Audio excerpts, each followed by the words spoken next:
sommes le 5 octobre là. Cette ruche, je suis en train de la traiter avec des lanières à piston. Et bon, apparemment il n'y a pas tellement de varroa.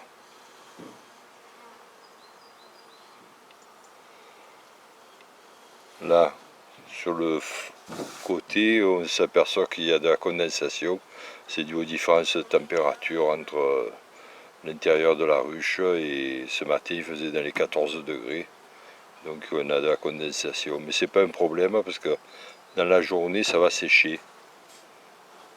Et peut-être c'est bien parce qu'en effectif, au lieu de condenser à l'intérieur de la ruche sur le bois, on condensera en premier sur la tôle métallique qui est plus froide, et de ce fait peut-être on évitera les moisissures des cadres et de l'intérieur de la ruche.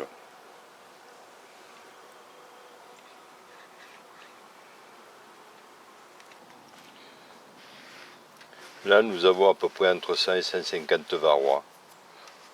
Le fait que la tôle soit un peu humide, c'est facile à nettoyer.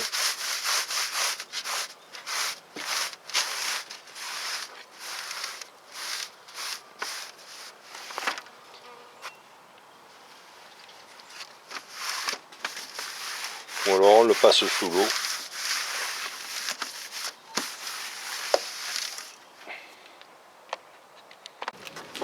Nous allons voir demain si nous en avons autant. L'étanchéité, quand elle a plu, n'est pas importante puisque bon, ça va laver. Mais l'essentiel c'est que la ruche soit à l'abri du vent, surtout des vents forts là, tournés au sud. Et ensuite on a l'étanchéité sur le bord ici.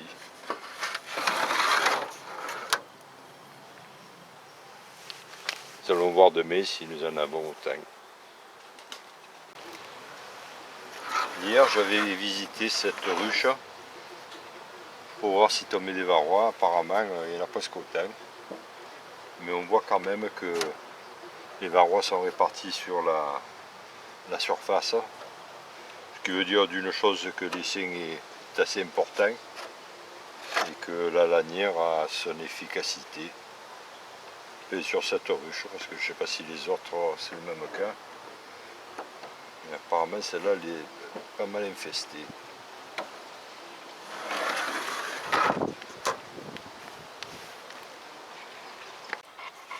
Hier matin, j'ai nettoyé la plaque avec ce chiffon et il y avait des varrois. Le soir, j'ai voulu rentrer le chiffon et je me suis aperçu qu'il y avait des varrois vivants qui promenaient. Donc hier matin, ils n'étaient pas à l'agonie, donc ils étaient bien vivants. Alors je vais contrôler maintenant, voir s'il y en a toujours autant. Bon, nous allons voir s'il y a toujours des varrois vivants. Mais il en tombe toujours autant que ces derniers jours. Cette ruche, ça fait une quinzaine de jours que je suis en train de la traiter avec des lanières à piston. Et je ne sais pas si bon, elle a toujours autant d'efficacité. Il y en a quelques-uns qui échappent à la mort. On va voir s'il reste des varrois vivants. Tout de même avec cette infestation, c'est un essaim que j'ai récupéré le 29/3 2014. Et quand même, elle m'a fait une hausse. Et j'ai récupéré 2 kg de miel sur les cadres. Malgré tous ces varrois, elle avait l'air de bien se comporter. Si on les touche, ils ont l'air de bouger.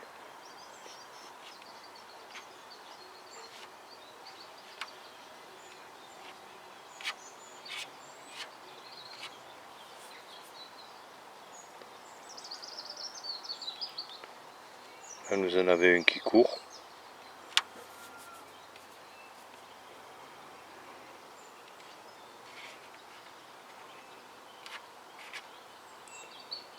On dirait qu'ils ne sont pas morts.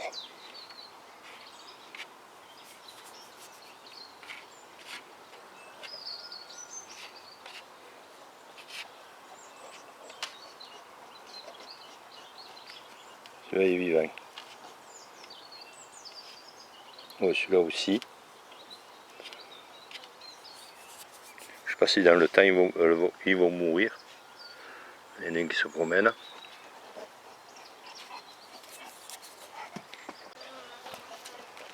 Bon, je vais nettoyer la plaque.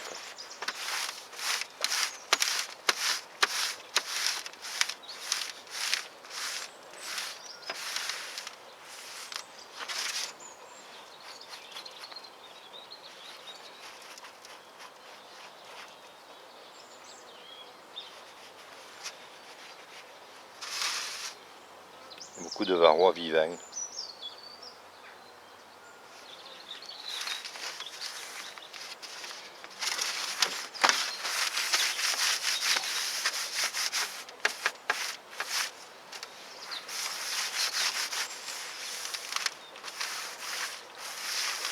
Bon, je vais mettre du papier gras. Je vais mettre de la graisse sur la tôle pour qu'il tienne le papier.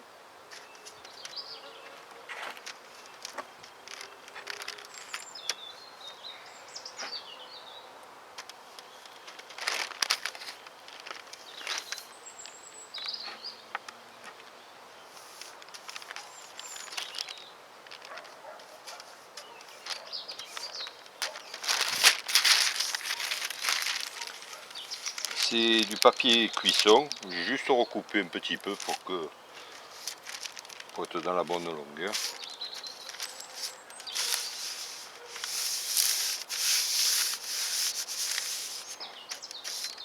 Là, je vais graisser le papier. Voilà, je viens de terminer le graissage du papier. On va le mettre en place. Bon, là je remets la plaque à sa place avec son papier graissé. On verra dans 24 heures un peu les effets.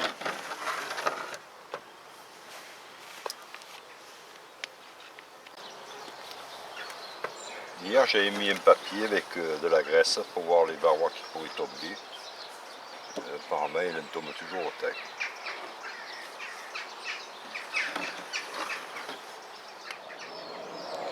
Ce matin j'avais regardé un peu pour voir s'il y avait des varrois. Enfin, il y en a très peu, mais il me semble que dans la journée, en bougeant, il en soit tombé un petit peu plus.